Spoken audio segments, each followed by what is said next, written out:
Zak O'Sullivan, eventually I get you Yeah. in front of my camera. It's good to see you. Thank you. No, I'm enjoying myself. I'm really glad. How's your team doing? Um, I don't actually know. I think we're seventh. We had a really good. No, it's it's no. not telling us that. We had a really good first stint, and then we actually fell through the track a few times. It sounds a bit stupid, but there's a hole in the track, and we kept falling through it.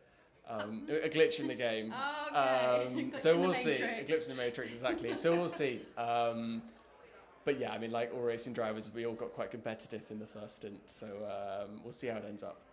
Okay, that's quite good. So we're here for Young Epilepsy. And how is it that you accepted the offer? You know, why did you come tonight? Yeah, I've got a very good relationship actually with Chris. He commentated on me when he first started commentating. He commentated on a Belgium championship in karting called the BNL. I happened to be racing there. I was 9 years old, and he was the only other kind of English face in the paddock, so he made family friends with him. And obviously this year he's been commentating on me in F2. So a kind of full sweep. We've almost done the same career trajectory at different ages, which was quite cool. So no, I know Chris for very well and over 10 years now. Okay, so you did the usual kind of route up to your position in Formula 2. You came through British F4, GB3, Yeah. then through Formula 3 for a couple of years, Yeah. couple of seasons, and then into Formula 2. So this has been your first season in Formula 2, is that right? Yes. Yeah. No, I've enjoyed it. It's a bit of a step up. The actual cars aren't too dissimilar. The main difference in F2 is the different format with a feature race with a much longer race and a pit stop. And in general, overtaking is a lot easier. There's a lot more action in the races. So stringing together a proper weekend is a lot harder than it is in F3, where everything's pretty much decided from qualifying. So it's been an interesting year, and I've learnt a lot. Yeah, and you've won a couple of races, albeit in a couple of sort of weird circumstances, especially the Spa one, because that wasn't a full race, but you just happened to be lucky and you just happened to be at the front for that one. So how was Spa? Because that weather was quite tricky. Yeah, it was tricky. Obviously, leading the race, I would have loved it to go on for as long as possible, but we had honestly really good speed. Pulled away, I think, by 3 seconds before the red flag, which is a bit of a shame, but obviously the visibility was getting worse and worse. And especially in these F2 cars with ground effect aerodynamics, the spray is really bad. So I can understand why further down the pack it was a bit more of a concern. Yeah, but talk us through Monaco, because that was an incredibly cheeky win. Yeah. You were waiting and holding on for a safety car, and probably 9 times out of 10 that wouldn't have worked. You know, that would not be the right strategy. But for you, it worked, and for you, you won that race. Fair and square, you won that race. Yeah, very cool race. We'd actually decided the night before we were going to go for it. Ended up being on both cars. My teammate as well, Victor, did the same strategy. We saw in the sprint race the degradation on the soft tyre wasn't very bad. And obviously at Monaco, if there's a slow driver that pits, everyone else follows.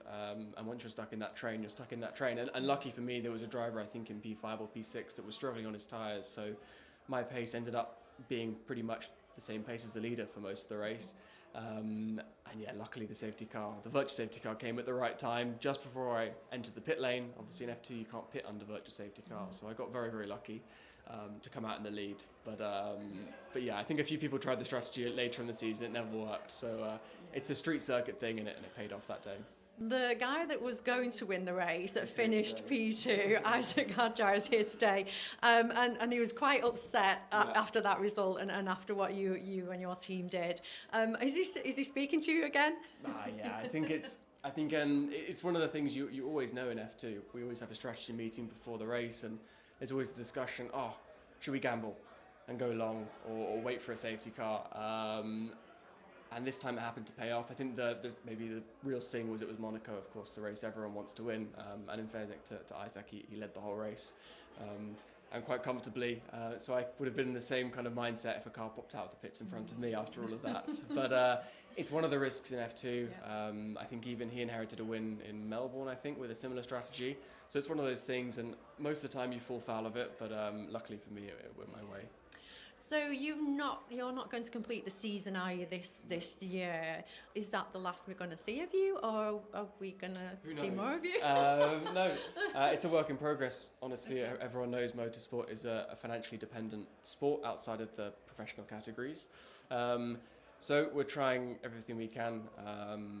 obviously not an ideal place for my career to be, but we're working as hard as we can to try and get something back on its feet. So we'll see.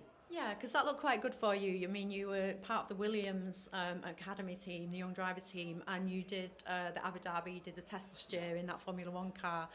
So obviously it'd be amazing for you to get back onto that kind of a track again, at least with the Formula One team. But just sort of final question really, how was Abu Dhabi last year? How was it driving a Formula One car? Very, very cool. Yeah, something I think everyone dreams of, not only driving an F1 car, but obviously doing it in an official FP1 session with 19 other cars is a really cool experience.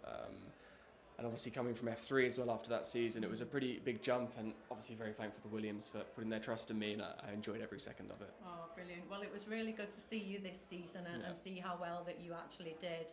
And I honestly wish you the best for the future, and I hope to see you back on that F2 track soon. Perfect, thank you. Thank you so much, Zak.